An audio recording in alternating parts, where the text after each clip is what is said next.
तो नमस्कार, जय माता दी। आप सभी का स्वागत है। आज का हमारा जो पॉडकास्ट है वो बड़ा ही इंटरेस्टिंग होने वाला है, क्योंकि आज हमारे साथ हैं जानी मानी ज्योतिष आचार्य पुष्पा जी। तो इनके बारे में मैं थोड़ा सा आपको एक्सप्लेन करना चाहूँगा। इनकी जो वैदिक ज्योतिष की पकड़ है वो बहुत ज़्यादा अच्छी है। लाल किताब पे इन्होंने कई समय अध्ययन किया है और जाने माने लाल किताब विशेषज्ञ जीडी वशिष्ठ जी के साथ इन्होंने काम किया है। और अंक ज्योतिष पे भी ये बहुत लंबे समय से कार्य कर रही हैं और अपने जितने भी जैसे कह लीजिए कि जो इनके कस्टमर है या जैसे कह लीजिए कि जो इनके आगे आते हैं प्रॉब्लम्स अपनी लेके, उनका ये सॉल्यूशन करते हैं। और साथ ही साथ इतना ही नहीं, इनकी वास्तु के ऊपर भी पकड़ है। तो बहुत स्वागत करते हैं हम पुष्पा जी का। नमस्कार पुष्पा जी, आपका स्वागत है। जय माता दी। जय माता दी। तो आज हम आपसे कुछ ऐसे क्वेश्चंस करेंगे जो लोगों के मिथ हैं ज्योतिष को लेके। आप उस पे जितना हो सकता है प्रकाश डालिए कि किस तरीके से हम अपने मिथ को दूर कर सकते हैं और अपने जीवन को हम बेहतर ज्योतिष के माध्यम से बना सकते हैं। तो सबसे पहला मेरा ये सवाल है, ज्योतिष किस तरीके से लोगों को सहायता करता है और आप उसको कैसे मतलब एक्सप्लेन कर सकते हैं कि लोगों को वो सहायता करेगा ही करेगा? देखिए सार्थक, ज्योतिष को कई लोग अंधविश्वास के साथ जोड़ते हैं जी, कि अगर हमने मेहनत ही करनी है जी, या ज्योतिष के भरोसे ही रहना है जी, तो हम मेहनत क्यों करें, है ना। बिल्कुल। हम जैसा वो कह रहे हैं वैसा तो हमारे साथ होना ही है, जी, तो हमें कुछ करने की जरूरत नहीं।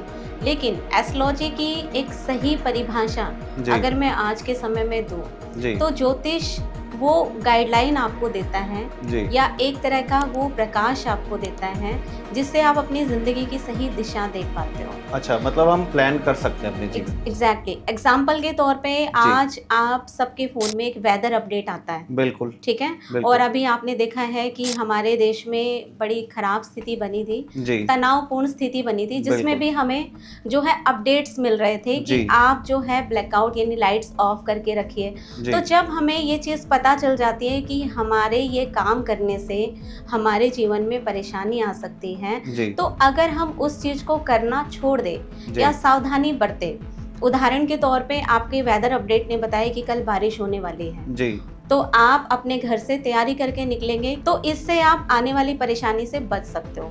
तो अच्छा। ऐसे ही ज्योतिष आपको आपकी ज़िंदगी की किसी भी परेशानी को पहले ही बता देता जी। है, लेकिन इसका मतलब ये नहीं वो परेशानी आपकी टल जाएगी, जी, आप उसको कम कर सकते हो। जी, यानी ज्योतिष को एक सही शब्दों में मैं परिभाषा दूं, ये वो छाता है जी, जो बारिश में आपके भीगने से तो आपको बचाएगा, जी, लेकिन पैर गीले तो हो ही जाएंगे। अच्छा, यानी दुर्घटना होनी हो जी, तो आपकी दुर्घटना नहीं होगी, अच्छा। हाँ, लेकिन जरूरी है कि ठोकर लग सकती है। जी।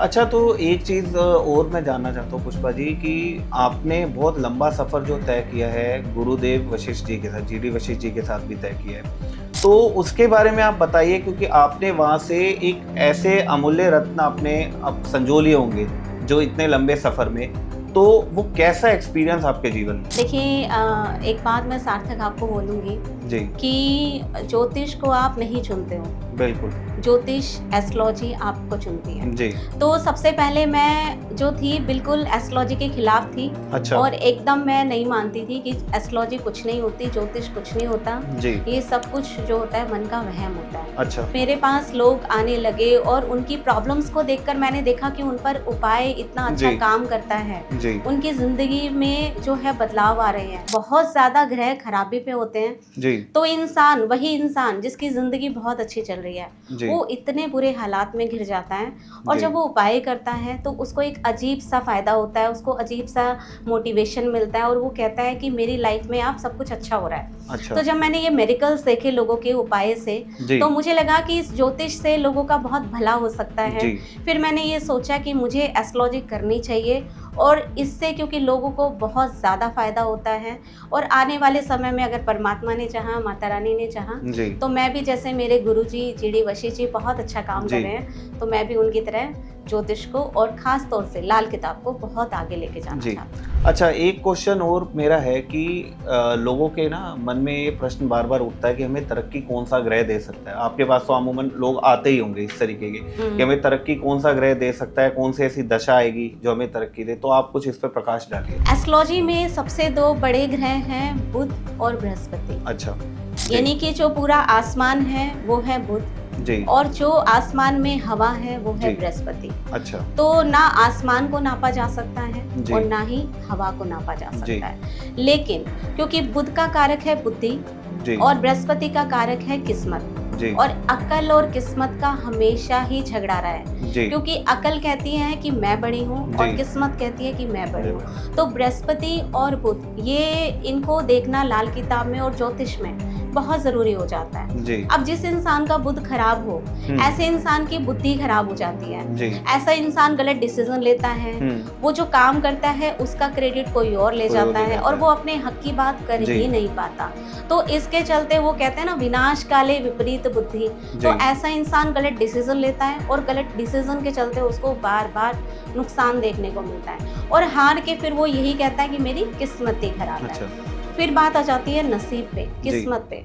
तो बृहस्पति को 9 ग्रहों के अंदर जी, सब ग्रहों का गुरु कहा गुरु गया का है, गया, क्योंकि बृहस्पति का सबसे पहला काम है ज्ञान। जी, अगर आपके अंदर नॉलेज नहीं होगी तो सार्थक आप इस दुनिया में पैसा नहीं कमा सकते। बिल्कुल। तो नॉलेज का होना बहुत इम्पोर्टेंट है।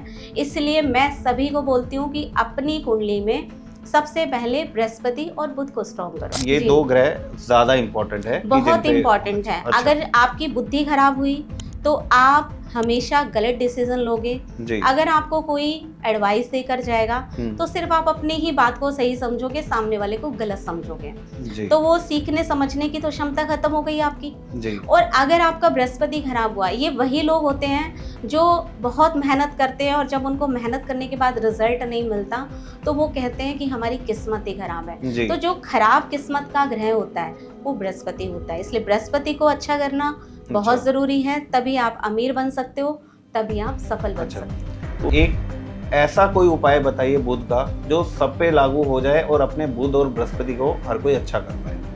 देखिए सार्थक, बुध को ठीक करना, क्योंकि बुध जो है बेपैंदे का लौटा है। अच्छा, ठीक है, इसका कोई अपना कोई ईमान धर्म होता नहीं है। अच्छा, वो कहते हैं ना कि चापलूस ग्रह, जी, तो चापलूस ग्रह बुध को ही कहा गया है। अच्छा, ये सामने वाले की चापलूसी करता है, यानी जिस ग्रह के साथ बैठता है उस ग्रह के जी। असर को अपने में शामिल कर अच्छा। लेता है। उदाहरण के तौर पे सूर्य बुध एक साथ बैठ जाए जी, तो ये बुध आदित्य योग यानी मंगल नेक बन जाता है। जी, अब उसकी सारी जो क्षमता है वो सूर्य ले लेता है। जी, तो ऐसे इंसान का कन्वर्सेशन बहुत बढ़िया होता है। जी, अब यहाँ पे बुध खराब हो और आपने कहा उसका कोई अच्छा सा उपाय दूं मैं, तो बुध का सबसे अच्छा उपाय है कि आप अपने घर से बंद घड़ियां, खोटे सिक्के, कबाड़, शंख, सीप ये सब हटाओ। जी, घर से मनी प्लांट, रबड़ प्लांट हटाओ। जी, क्योंकि अगर आपके घर के अंदर रद्दी है, कबाड़ है, जी, तो आपके दिमाग में भी हमेशा कबाड़ ही भरा रहेगा। अच्छा, यानी आप कभी अच्छा सोच ही नहीं पाओगे। इनफैक्ट बुध अगर खराब हो और घर के कई सदस्यों का खराब हो जी, तो घर वालों की ही आपस में नहीं बनती है, जी, यानी एक को दूसरे की बात समझ में ही नहीं आएगी। अच्छा, तो सबसे पहले शुरुआत अपने घर से करो। जी, घर से सारा कबाड़ निकालो। फिर जी, सबसे अच्छा एक और उपाय है बुध का, रोजाना थोड़े से हरे मूंग लो, अच्छा, हरा मूंग जी, जो हम स्प्राउट्स जी, में खाते जी, हैं, जी, उसको रात को भिगो और सुबह उठकर पक्षियों को डालो। अच्छा, अगर आप ऐसा लगभग 3 महीने लगातार करते हो जी, तो आप देखेंगे कि आपके सोचने समझने की क्षमता बदल रही है, जी, आप बहुत ज्यादा क्लियर माइंड हो रहे हो, जी, आपको झुकना आ रहा है, आपके अंदर ठहराव आ रहा है। तो ऐसा इंसान फिर धीरे धीरे धीरे अपने सक्सेस को चले चलता है। अच्छा, मतलब ये है कि स्प्राउट सिर्फ आपके शरीर की बनावट को ही नहीं चेंज करते, आपके भाग्य को भी आपके बदल ग्रहों सकते को हैं, भी ठीक कर सकते ग्रहों हैं। को ठीक कर सकते जी, हैं। जी। अब एक क्वेश्चन ना और रहता है, हर किसी का सपना होता है मकान बनाना, कि हम एक बड़ा मकान बना पाए, घर बना पाए। तो क्या ऐसा कुछ होता है कुंडली के हिसाब से? कुछ लोग जैसे सारी उम्र किराए के घर पे रहते हैं, मकान नहीं बना पाते, कुछ लोग बहुत ज्यादा तरक्की पा लेते हैं, बड़े बड़े घर बना लेते हैं। तो क्या ज्योतिष में इसका कुछ रीजन है? एकदम रीजन है, क्योंकि जी। ज्योतिष में शनि को मकान का कारक कहा गया है। अच्छा, अब जिसकी कुंडली में शनि अच्छा होगा जी, उसको मकान का सुख मिलेगा, जी, और जिसकी कुंडली में शनि खराब होगा जी, वो जिंदगी में जितना मर्जी पैसा कमा ले वो कभी मकान नहीं बना पाएगा।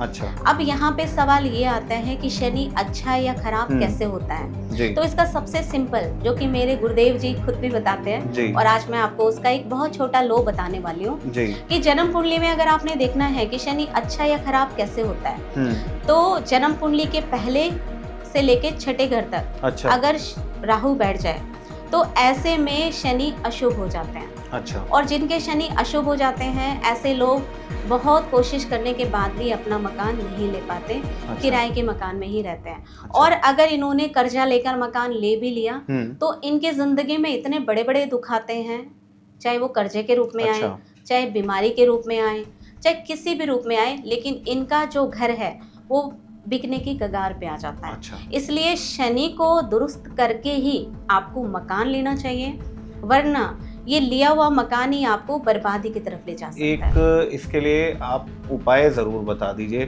क्योंकि ऐसा बहुत लोगों के साथ होता है। तो शनि का कोई ऐसा उपाय बता दीजिए कि हमारे व्यूअर्स उसको करके या आपसे संपर्क करके अपने भाग्य को परिवर्तित कर सकें।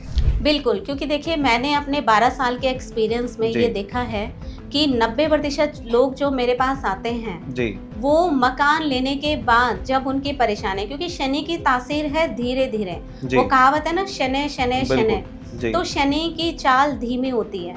तो ये जब इंसान को दुख देते हैं तो धीरे धीरे देते हैं। अच्छा। और सुख देते हैं तो भी धीरे धीरे ही देते हैं जी। तो अगर आपने मकान ले लिया है और आपको बहुत सारी जिंदगी में प्रॉब्लम्स का सामना, जैसे मैंने कहा, करना पड़ रहा है, तो आपको शनि का सबसे अच्छा उपाय करना है 1 नारियल, 10 बादाम, अच्छा, और 10 छुआरे, सूखे छुआरे, ये अपने सर पे से 7 बार वार के जल प्रवाह करना है। अच्छा। और अगर आपके आसपास पानी ना हो तो आप किसी को दान कर दीजिए। अच्छा। और उसके बाद अगर आप ये भी नहीं कर सकते तो शनिवार के शनिवार छाया दान, यानी कि सरसों का तेल लीजिए, अपना चेहरा देखिए और उस तेल को दान करिए। ये सिंपल रेमेडी है, एकदम सिंपल रेमेडी। इससे शनि आपका बहुत बढ़िया होता है।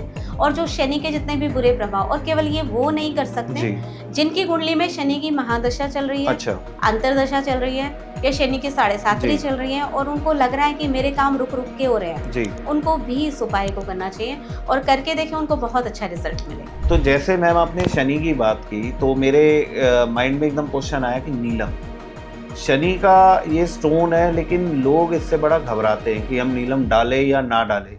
तो आपका इसमें क्या कहना है कि क्या नीलम डालने से सच में लाइफ खराब भी हो जाती है? एक मिथ है। नहीं, ये मिथ तो बिल्कुल नहीं है। अच्छा। क्योंकि शनि को बहुत बड़ा ग्रह है, 2 ही ग्रह मेर बनाते हैं सार्थक इंसान को, या तो बृहस्पति बनाता है जी, या शनि बनाता है जी। वो कहते हैं ना, या तो पुखराज पहन लो या नीलम पहन लो, दोनों से ही किस्मत बदलती है। अच्छा, ठीक है। लेकिन यहाँ पे ये डिपेंड करता है कि आपको किस स्थिति में आपको कोई स्टोन पहनना चाहिए। अच्छा। अब जब हम कोई भी रत्न पहनते हैं तो वो हमारे जन्म कुंडली के 3रे घर का फल देना शुरू करता है। अच्छा, ठीक है। अब मान लीजिए कि आप नीलम पहन रहे हैं जी, और आपकी जन्म कुंडली में चंद्रमा 3रे घर में बैठा है, तो आपने जब नीलम पहना तो शनि का फल 3रे घर में चला गया। अच्छा।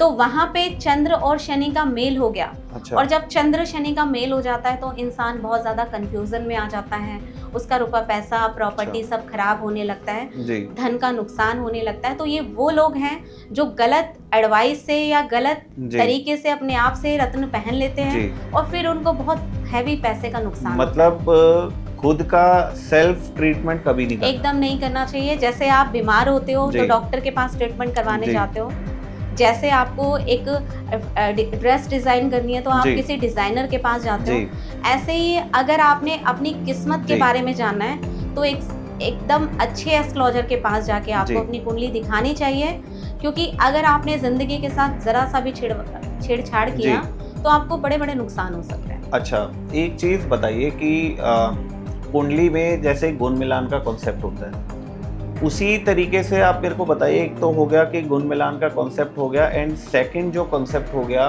वो होता है कुंडली देख के बताना लड़का लड़की का कि कैसा रहेगा भविष्य, कैसा है, क्या है। तो आपकी नज़र में गुण मिलान सही है या पूरी कुंडली प्रॉपर चेक होनी चाहिए? तुमने मेरे से ये सवाल पूछ लिया है और बहुत कंट्रोवर्सी हो जाएगी जो वैदिक वाले हैं। आपको ठीक लगता है? क्योंकि मैं इसलिए बोल रही हूँ क्योंकि गुण मिलान जो है वो एक प्रोसीजर है, हाँ, वो भी चलता है, लेकिन जन्म कुंडली जब आप मैच कर रहे हैं, गुण मिलान इतना महत्व नहीं रखता। ठीक है। सबसे ज्यादा महत्व रखता है कि आपका आपके लाइफ पार्टनर के साथ कंपैटिबिलिटी कैसा रहेगा, आपके आपके इन-लॉज के साथ तालमेल कैसा रहेगा, आपका और आपके जीवन साथी का हेल्थ कैसा रहेगा, आपका फाइनेंशियल स्ट्रेंथ कैसा रहेगा जी। और जब हम कुंडली देखते हैं यानी मैच मेकिंग करते हैं जी। तो यही सब देखते हैं कि कंपैटिबिलिटी एक दूसरे की कैसे होगी, अच्छी होगी, खराब होगी। अब इसमें थोड़ा सा मैं आपका समय लूंगी सार्थक। इसमें ज्योतिष में खास तौर से लाल किताब में कुछ योग है जो मैरिड लाइफ में सबसे ज्यादा दिक्कत देते हैं। अच्छा। और ये हर किसी को जानना बहुत जरूरी है। शुक्र राहु, सूर्य शनि जी और मंगल शुक्र। अच्छा। ये 3 ऐसे योग हैं, ये लड़का या लड़की किसी की भी कुंडली में हो। अच्छा। तो ऐसे में ये चाहे 36 के 36 गुना आप मिला लो, गृहस्थी में दिक्कत आएगी ही आएगी। अच्छा। तो अगर आप एक्सप्लेन कर दें, क्योंकि हमारे व्यूअर्स हैं वो ये देख रहे हैं ताकि उनको पता चले कि कौन से ऐसे योग है जो ये सब कर सकते हैं। और आपने एक बात मैं बीच में बोला चाहूंगा, आपने बिल्कुल ठीक बोला कि ये जो गुण मिलान का कॉन्सेप्ट है लेकिन फिर भी लोगों के डाइवोर्स, तो शायद यही रीजन है जो आप बता रहे कि फैक्ट यही है कि जो कुछ ऐसे योग है। तो आप योग को एक बार एक्सप्लेन कर दीजिए। बिल्कुल, जैसा कि मैंने आपको कहा कि शुक्र राहु, हाँ जी। शुक्र जीवन साथी का ग्रह है जी। और राहु यानी हमारे विचारों का ग्रह है जी। शुक्र राहु का योग जन्म कुंडली में लड़का या लड़की किसी के भी बैठ जाए तो ऐसे इंसान के थर्ड पर्सन की वजह से झगड़े होते हैं। अच्छा। पति पत्नी आपस में शक करते हैं। अच्छा। किसी तीसरे की वजह से ऐसे लोगों की शादीशुदा जिंदगी खराब एक्स्ट्रा मैरिटल भी इसमें ही शामिल है। बहुत ज्यादा चांसेस होते हैं कि पति या पत्नी के बीच में कोई तीसरा पर्सन आने के बहुत ज्यादा चांसेस होते हैं। अच्छा। तो ये वही फैमिली होती है जो एक दूसरे पर शक करती है। अच्छा। उनको सबसे पहले ये देखना चाहिए कि उनकी कुंडली में शुक्र राहु एक साथ तो नहीं बैठा है। अच्छा। या दृष्टि से संबंध तो नहीं बना रहे, क्योंकि अगर ऐसा है तो कोई ना कोई थर्ड पर्सन आकर उनके परिवार को तोड़ने का पूरा काम करेगा। अच्छा। और फिर उसमें आप चाहे गुण मिलाएं चाहे कुछ भी करें, फिर रिश्ते आपके खराब होने ही होने हैं। अच्छा। दूसरा बात करते हैं सूर्य और शनि का जी। आप सभी को पता है सूर्य और शनि आपस में पिता पुत्र हैं। हाँ जी। और दोनों का झगड़ा है। जब पिता पुत्र का झगड़ा होता है तो घर की औरत पिसती है जी। औरत को ज्योतिष में शुक्र कहा गया है। अच्छा। तो जब भी कुंडली में सूर्य शनि का मेल होता है तो शुक्र मर जाता है। अच्छा। तो किसी की भी कुंडली में सूर्य शनि का योग हुआ तो ऐसा इंसान, मैं ये नहीं कह रही ऐसा इंसान गलत होता है, लेकिन ना चाहते हुए भी उसको अपनी गृहस्थी का सुख मिलता नहीं है। नहीं मिलता। कई बार तो ऐसा होता है कि पति पत्नी की पोस्टिंग अलग अलग हो गई है, पत्नी कहीं है पति कहीं है। कई बार ऐसा होता है कि ससुराल वालों की वजह से लड़ाई झगड़े शुरू हो गए हैं जी। कई बार ऐसा होता है कि जीवन साथी बार बार बीमार पड़ रहा है तो उसको कुछ भी करके गृहस्थी का सुख मिल नहीं पाता। अच्छा। लास्ट में हम बात करेंगे मंगल शुक्र की। अब जिनकी कुंडली में मंगल शुक्र के योग होते हैं जी। ये लोग ज्यादातर लव मैरिज ही करते हैं। अच्छा। यानी अपनी पसंद की शादी करते हैं जी। घर वाले नहीं भी मानते तो भी कोशिश करते हैं लड़ झगड़ के उनको मनाने की और शादी करने की कोशिश करते हैं। और ऐसे में कई बार इनको बदनामी का सामना भी करना पड़ता है जी। तो ये मंगल शुक्र का योग बहुत खतरनाक हो गया। अच्छा। फिर उसके बाद अगर जब इनकी शादी हो जाती है तो पति या पत्नी दोनों में से एक की का स्वास्थ्य इतना खराब हो जाता है कि उसको मृत्यु तुल्य कष्ट आता है। अच्छा। ये कई बार आपने देखा होगा, बहुत सारे लोग मेरे पास आते हैं और वो कहते हैं कि जब से मेरी शादी हुई है तब से मैं बहुत बीमार होने लग गई। तो ये वही योग है जिसके कारण जीवन साथी शादी के बाद बार बार बीमार पड़ता चला जाता है। इसका इलाज करना बहुत जरूरी है। तो मतलब ये समझने वाली बात है कि लोग सिर्फ उस मिथ में ना रहे कि गुण मिला लें, कुंडली अच्छे से दिखाना, कुंडली की जांच कराना शादी से पहले वो बहुत इंपॉर्टेंट है। और ये सारे योग अगर मिलते हैं तो इसके समाधान भी मैम आपके पास होंगे? इसके सॉल्यूशन बिल्कुल है सार्थक, और मैं आपके प्लेटफॉर्म के माध्यम से सभी को कहूंगी, क्योंकि मैं आज जो देख रही हूँ रोज की मैं 20 से 25 कुंडलियां देखती हूँ, और जिसमें कि आधी कुंडलियां गृहस्थी यानी अपनी मैरिड लाइफ से परेशान है, किसी की शादी हो नहीं रही है और जिसकी हो गई है वो परेशान है जी। तो शादी करना एक बहुत बड़ा सॉल्यूशन नहीं है जी। शादी आके सक्सेसफुल चलाना बहुत बड़ा सॉल्यूशन है। आप गुण मिलान कर रहे हो, बहुत बढ़िया, मैं मना नहीं कर रही, लेकिन आप एक अच्छे एस्ट्रोलॉजर से अपनी कुंडली का अच्छे से एनालाइज करवाइए। अच्छा। कि कोई ऐसा खराब योग तो नहीं है कि कोई शक करने वाले ऐसे हालात बन जाए, या हम दोनों में से हम बीमार पड़ जाएं, या शादी होते हमारे ऊपर कोई फाइनेंशियल कोई डेप्थ ऐसी आ जाए कि हमारी लड़ाई झगड़े शुरू हो जाए। तो अगर आप इनके उपाय करके चलते हो तो उपाय तो बहुत सारे हैं, आपके प्लेटफॉर्म पे मैं 1-2 उपाय बता देती हूँ, जी, लेकिन आप प्रॉपर जब कुंडली दिखाएंगे उन्हीं के उपाय से आपको बिल्कुल वो जरूरी है, क्योंकि 100% हर solution किसी का जो सॉल्यूशन है वो उसकी कुंडली के माध्यम से होगा। तो सबसे पहले तो अगर मैम को आप अपनी कुंडली दिखाते हैं तो आपको प्रॉपर सॉल्यूशन मिलेगा कि क्या आपकी कुंडली में योग है, लव मैरिज आप कर सकते हैं या नहीं कर सकते। तो उसके लिए आप मैम से संपर्क करिए। और बाकी ये कुछ बेसिक रेमेडीज हमारे व्यूअर्स के लिए इसलिए बता रहे हैं कि आप लोगों की हेल्प हो पाए। जी। जी। अब देखिए, शुक्र राहु के योग में सबसे अच्छा उपाय बनता है कि आप चांदी की डब्बी में जी। शहद भर के अच्छा। अपने घर में रखिए। जी। और शुक्र को और मजबूत करने का सबसे बढ़िया उपाय है जी। कि हर शुक्रवार गाय को हरा चारा खिलाइए। अच्छा। कोशिश कीजिए कि सफेद गाय को ना खिलाएं, जी। आप चितकबरी अच्छा। और काली या लाल गाय को खिलाएं। इसका कुछ विशेष संबंध है ग्रह हाँ, से? बिल्कुल संबंध है, क्योंकि सफेद रंग चंद्रमा का होता है। अच्छा।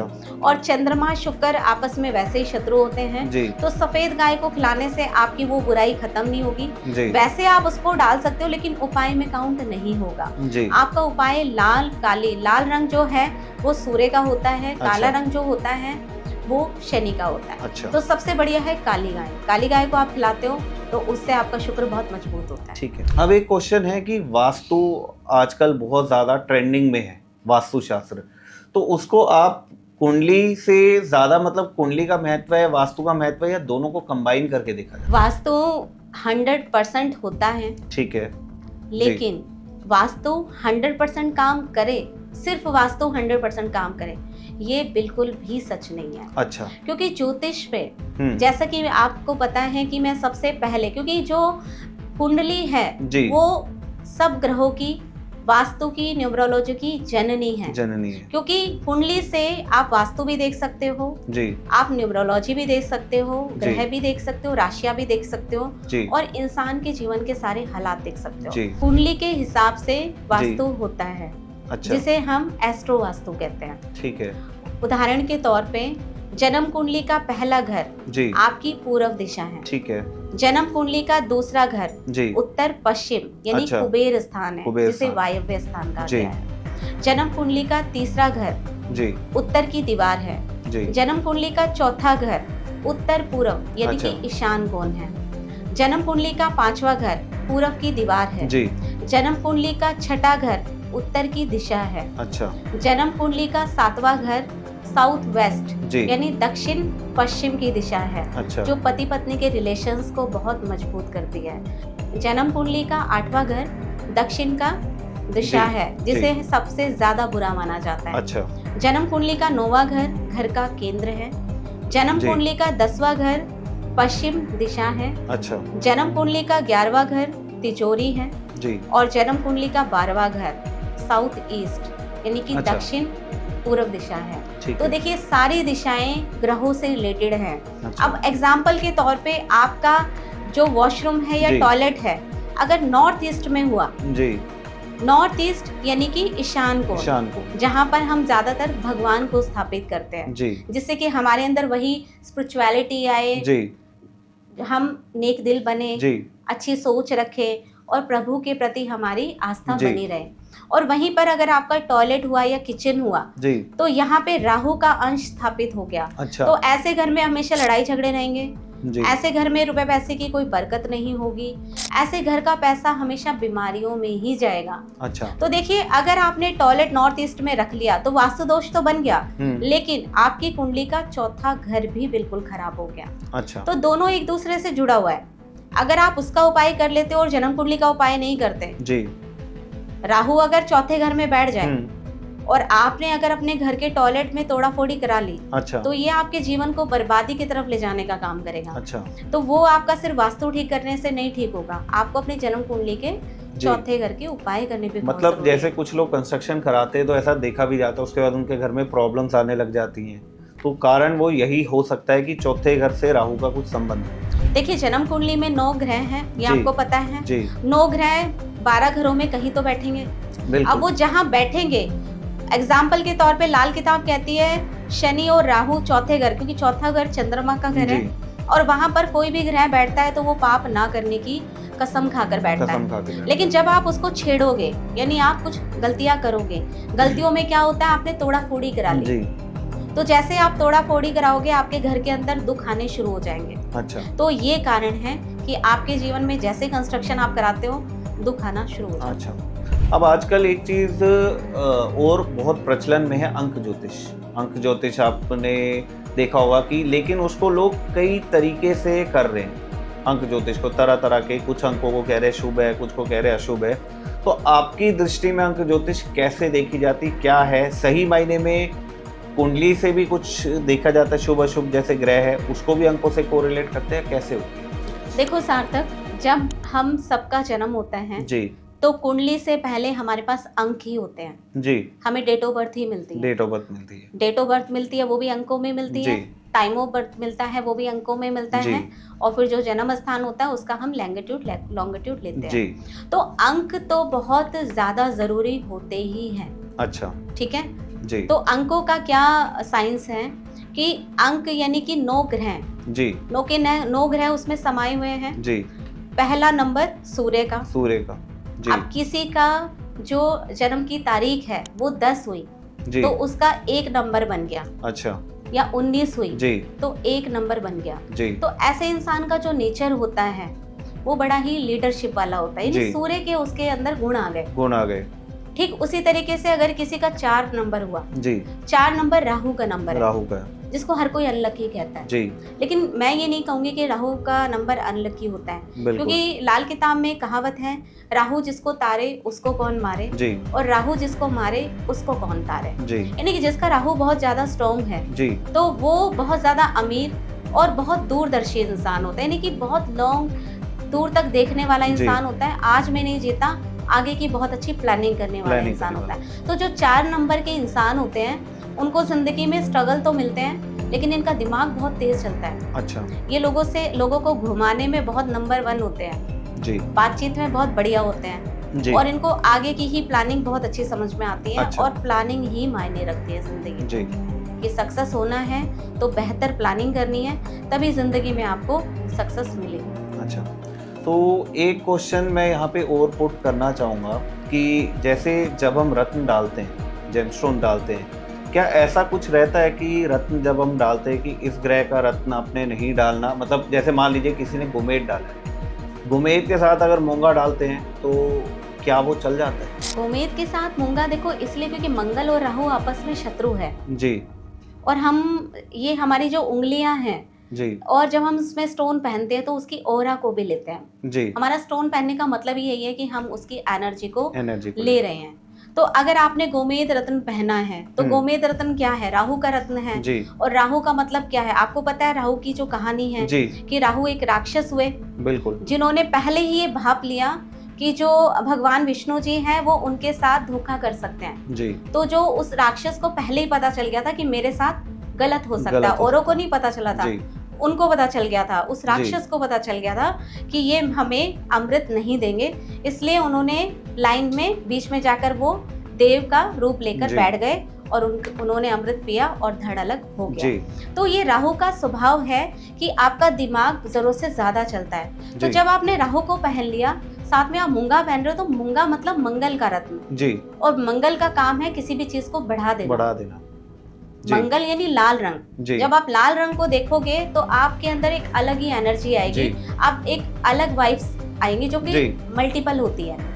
तो इसीलिए मूंगा और गोमेद कभी साथ नहीं पहनना चाहिए। आप दोनों में से एक पहनिए, वो भी बिल्कुल कुंडली दिखाकर पहनिए, क्योंकि बहुत बहुत ज्यादा फर्क पड़ता है रत्न पहनने से।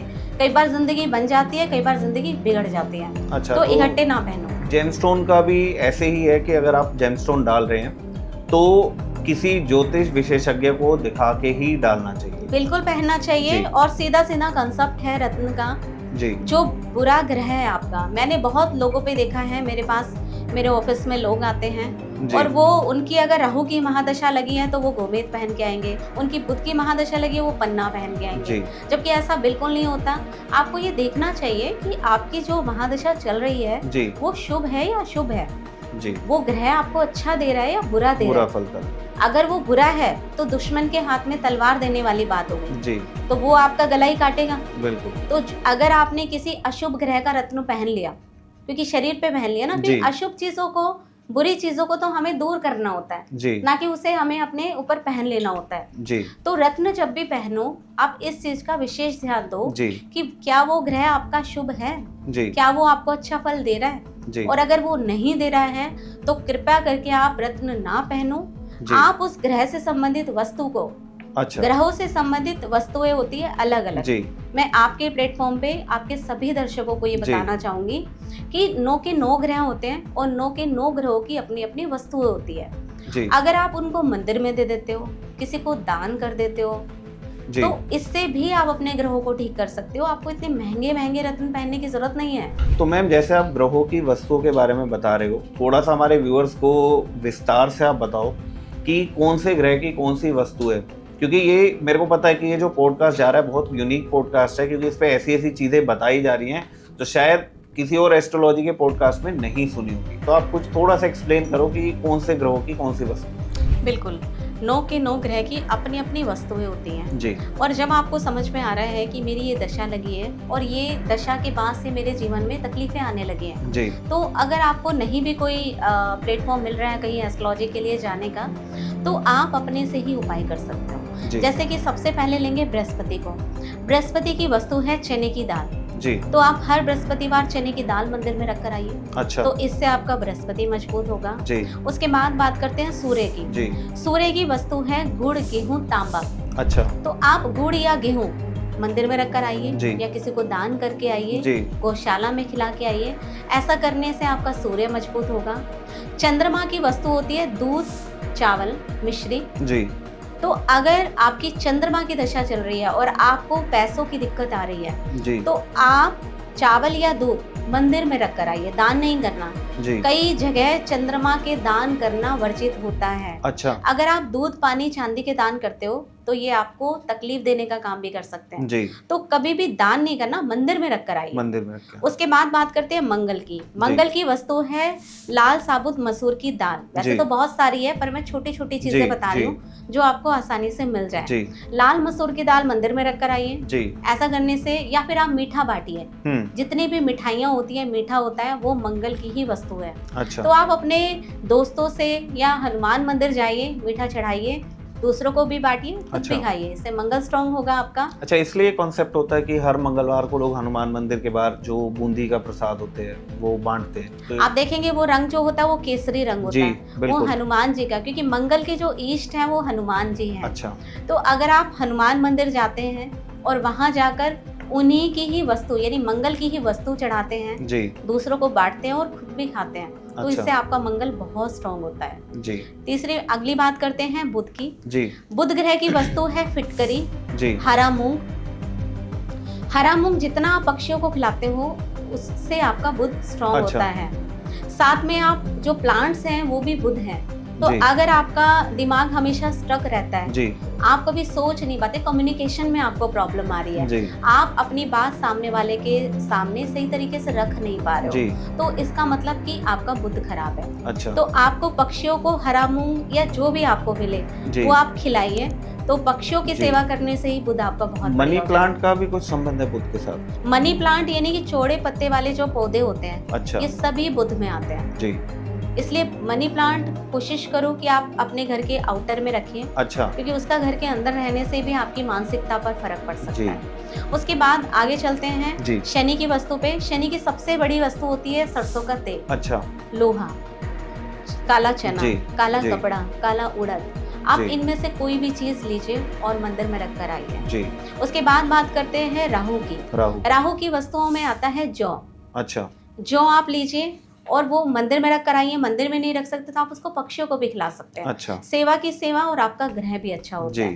केतु की बात करते हैं। देखिए केतु जो है वो बहुत ही, कहते हैं बृहस्पति के बाद केतु को बहुत ज्यादा अहमियत दी गई है, जी। क्योंकि अगर आपका केतु खराब है, हम्म। अगर आपकी सोच खराब है, अगर आप नेगेटिव सोच के पर्सन हो, जी अगर आपको बाल की खाल निकालने की आदत है, जी लोगों के अंदर कमियां निकालने की आदत है, जी। तो आपके अंदर कितने ही गुण हो, कितनी ही नॉलेज हो, आप कभी सक्सेस नहीं हो सकते। अच्छा। इसलिए केतु को अच्छा करने के लिए आप काले सफेद तिल लीजिए जी। और वो मंदिर में रख कर आइए। अच्छा। वरना आप कुत्तों की सेवा कीजिए, उससे भी आपका केतु बहुत अच्छा होता है। शुक्र की वस्तु है सफेद ज्वार, अच्छा। या आप लाल ज्वार भी ले सकते हैं अगर जी। आपको मिलता है। गाय का देसी घी शुक्र जी। की वस्तु है। जितनी भी सब्जियां जमीन से निकलती है जैसे आलू, जी गाजर, जी। ये भी सारी शुक्र की वस्तुएं हैं। अच्छा तो आप गाय का देसी घी अगर आपका सामर्थ्य है तो जी। मंदिर में रखकर आइए, जी वरना आप गाय की सेवा करेंगे उससे भी आपका शुक्र बहुत बढ़िया हो जाएगा। जी। तो ये छोटी छोटी चीजें करिए और जी। अपने ग्रह को घर बैठे आप अच्छा कर सकते हैं। मतलब जो आपने रेमेडीज बताई हैं तो हमारे व्यूअर्स को भी लगेगा कि आजकल जो पॉडकास्ट पे एस्ट्रोलॉजर्स आते हैं वो महंगी महंगी रेमेडीज बताएंगे, तरह तरह की चीज़ें बताएंगे। आपने वो चीज़ें बताई है जो घर में हमारे किचन में आसपास हमारे अवेलेबल हो जाती है। सार्थक, मैंने जी। यही आपको शुरुआत में बोला जी कि मैं सबसे पहले एस्ट्रोलॉजी को मानती ही नहीं थी, जी क्योंकि हवन करना, रत्न पहनना जी। हर किसी के बस की बात होती नहीं बिल्कुल है। बिल्कुल। लेकिन जब मैंने लाल किताब को डीप एनालाइज किया और इतने सालों से मैंने इस पर काम किया और आज भी कर रही हूँ, जी आज भी मैं सीख ही रही हूँ, जी तो मैंने देखा है कि ये छोटी छोटी चीजें करने से जी आपकी जिंदगी बदल जाती है। जी। तो जब आप लोगों की या फिर इतने सारे लोगों की जिंदगी बदली है, बिल्कुल तो क्यों ना ज्यादा से ज्यादा लोगों की जिंदगी को बदला जाए। अब मेरे जीवन का यही मोटिव है। जी। अब मेरा एक लास्ट क्वेश्चन आपसे ये रहेगा कि ये तो हो गई ग्रहों की बात। अब आपके पास बहुत सारे ऐसे भी माताएं बहनें आती होंगी जिनको संतान प्राप्ति नहीं हो रही, तो ज्योतिष के माध्यम से, चाहे वैदिक ज्योतिष के माध्यम से या लाल किताब के माध्यम से, आप उनको क्या उपाय ऐसे दे सकते हैं कि जिससे भगवान उनकी झोली भर दे? संतान का बहुत ही अहम जो है जी एक टॉपिक मैं कहूँगी आप जो बोले हो, और लेकिन जी। ये एक की कुंडली से नहीं होता। अच्छा संतान जैसे हम कुंडली मिलान करते हैं, जी जब हम सामने वाले की शादीशुदा जिंदगी को देखते हैं जी तो पति पत्नी दोनों की कुंडली मायने रखती है जी कि उसकी कुंडली में योग कैसे हैं, लड़के की कुंडली में योग कैसे हैं और लड़की की कुंडली में। जी। ठीक उसी तरीके से संतान सुख भी पति पत्नी दोनों की कुंडली में देखा जाता अच्छा है। और मैंने अक्सर देखा है जी कि जिनकी जन्म कुंडली में राहु 5वें घर में बैठ जाए, जी। शनि 5वें घर में, क्योंकि संतान का घर है 5वां घर, जी तो संतान सुख बृहस्पति भी देता है, लेकिन अच्छा। जन्म कुंडली का 5वां घर अगर खराब है, अच्छा शनि राहु 5वें घर में बैठे हैं, जी। तो राहु जो है वो मिसकैरेज देता है, अच्छा और जो शनि है वो बच्चे को पेट में ही मार देता है। अच्छा और केतु अगर 6ठे घर में बैठ जाए जी। या 8वें घर में बैठ जाए, तो ऐसे में संतान में बहुत देरी हो जाती है। अच्छा और संतान मिल भी जाए तो या तो उसको कोई ना कोई शारीरिक परेशानी रहती है, या बच्चा बहुत ज़्यादा परेशान करने वाला होता है, या ज़िंदगी में बहुत ज़्यादा सक्सेस नहीं हो पाता। अच्छा पेरेंट्स अपने बच्चों को लेके बहुत परेशान होते हैं। तो जिनके भी संतान नहीं हो रही है, जी उनका मैं आपको ऐसा जनरल उपाय तो नहीं दे सकती, बिल्कुल लेकिन एक चीज़ मैं ज़रूर बताऊंगी, क्योंकि मैंने खुद मिरेकल देखा है। जी सार्थक, आपने जो कहा, और मैं ये एग्जांपल आपके प्लेटफॉर्म से सबको देना चाहूंगी। जी मेरे पास एक क्लाइंट आए, पिछले 2 साल हो गए उनको। जी बेसिकली तो वो मेरे पास सिर्फ अपने करियर को लेकर ही आए थे, क्योंकि जी। उनकी शादी को 21 साल हो गए, अच्छा तो उनको अपने काम का, अपने मकान के ही सवाल थे, तो उसी के मैंने उपाय दिए। जी साथ में उन्होंने अपनी पत्नी की भी अपॉइंटमेंट ली और मुझे बताया था कि उनको संतान नहीं है, अच्छा लेकिन क्योंकि उनका पहले मेन सवाल था उनके काम का, मकान का, और जी, उनके जी। कुछ कोर्ट केसेस चल रहे थे, तो मैंने उनको ठीक करना पहले बेहतर समझा। जी और साथ में उनको, क्योंकि उन्होंने संतान का भी एक सवाल रखा था, तो उनको संतान के भी उपाय दिए। आप विश्वास करो, जिनको IVF भी फेल हो गए हैं, जी उनको पिछले 3 महीने पहले 3 महीने की प्रेगनेंसी, वो भी ट्विंस में है, जी जुड़वा बच्चे हैं। जी तो ये एक मिरेकल था मेरी बिल्कुल लाइफ का miracle है। कि 21 साल के बाद जी कंसीव होना। उन्होंने मुझे फोन करके कहा, दीदी हमें तो भरोसा ही नहीं हो रहा बिल्कुल कि उपायों से ऐसा भी हो सकता है। बिल्कुल उन्होंने एक बहुत बढ़िया उपाय किया था। जी उपाय तो काफी सारे थे, जी। लेकिन एक बहुत अच्छा उपाय, काला कुत्ता घर में पालना। अच्छा इससे केतु स्थापित हो जाता है। जिनको भी संतान में देरी हो जी। रही है, या संतान प्राप्त नहीं हो रही है, जी या संतान है लेकिन कहना नहीं मानती, घर में बहुत ज्यादा नेगेटिव माहौल है, अचानक से दुर्घटना हो जाती है, अच्छा या फिर ऐसे हालात बन जाते हैं कि आपका नाम बार बार खराब हो रहा है, जी। तो काला कुत्ता घर में जरूर पालो। लेकिन ये तो आपने उनकी कुंडली से बताया हुआ, अगर कोई आपको, मान लीजिए कि हमारा व्यूअर कोई कुंडली दिखाता है, तो उनके अलग उपाय होंगे कुंडली के हिसाब से?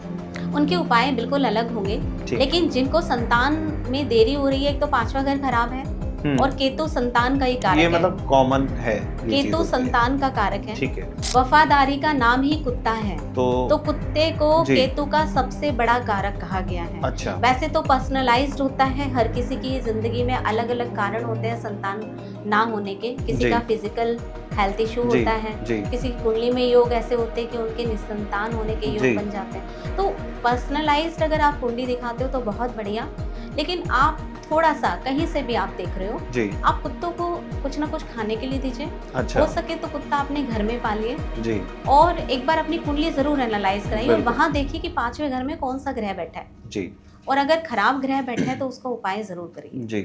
तो जैसा कि आप सभी ने देखा कि पुष्पा जी ने कितनी सरलता से आपको उपाय बताए। इनका मोटिव सिर्फ ये है कि आप तक, हर किसी व्यक्ति तक ये ज्योतिष के ज्ञान को, ज्योतिष में उजागर होने वाली चीज़ों को आप सभी तक ये पहुंचा सकें। मेन उद्देश्य इनका यही है, और इन्होंने इतना सरल उपाय बताया, तो जो भी इस समस्या से हमारी माताएं या बहनें जो भी जूझ रहे हैं वो इस उपाय को अपनाएं और अपनी कुंडली एक बार पुष्पा जी से ज़रूर चेक कराएं। ये बहुत ही सरल उपाय देती हैं, बहुत ही सिंपल उपाय देती हैं, जिसमें आपका ज़्यादा खर्चा भी नहीं होगा और आपकी समस्याओं का समाधान ज़रूर होगा। तो पुष्पा जी, आप जानने से पहले कुछ हमारे व्यूअर्स को कहना चाहेंगी? देखिए, मैं तो यही कहना चाहूँगी कि ज्योतिष पे जो है आप भरोसा करके देखिए जी। जब हम ज्योतिष की पढ़ाई करना स्टार्ट करते हैं जी, उसमें पहले पेज पे ही लिखा होता है कि कर्म के पीछे भाग्य बनता है जी। तो कर्म तो बहुत जरूरी है बिल्कुल, लेकिन बहुत सारे लोग ऐसे हैं जो बहुत मेहनत करते हैं लेकिन उनको कुछ खास सफलता नहीं मिलती जी। तो वहाँ पे नसीब का अच्छा होना बहुत मायने रखता है। तो वहाँ ज्योतिष आपको एक माध्यम देता है कि आपको जिंदगी में प्रॉब्लम आने से पहले बता देता है कि यहाँ आपने थोड़ा रुककर चलना है या यहाँ आपने बड़े बड़े डिसीजन लेने हैं। अच्छा। यहाँ आपने इन्वेस्ट करना है तो आपको बहुत बढ़िया फायदा होगा, या ये टाइम खराब है, आप इस समय में इन्वेस्ट मत करिए वरना आपको लॉस हो जाएगा। और जब आपको अपनी जिंदगी के इतने मुश्किल सवालों के जवाब एक एस्ट्रोलॉजर दे सकता है तो क्यों ना अपनी जिंदगी को आसान बना लिया जाए ज्योतिष के माध्यम से जी। तो आप जितनी भी हमारी वीडियोस हैं आप उसमें देख सकते हैं, पुष्पा जी का लिंक आपको मिल जाएगा, इनके यूट्यूब चैनल का लिंक और इनके इंस्टा का आपको लिंक मिल जाएगा। इनको जाके फॉलो करिए और अपनी समस्याओं का समाधान आप सरलता से करिए। बहुत ही सरल उपाय आपको बताएंगी, बस करना क्या है, जाके इनसे आपने इनके चैनल पे, आप इनके पेज पे जाइए, इंस्टा पेज पे, और संपर्क करिए। बहुत ही सरल उपाय दिए जाएंगे, कोई वहम में ये नहीं डालते। आपने खुद पूरा पॉडकास्ट देखा है किस तरीके से सरलता से समाधान देती हैं। तो आज के लिए दीजिए इजाजत। जय माता दी। जय माता दी।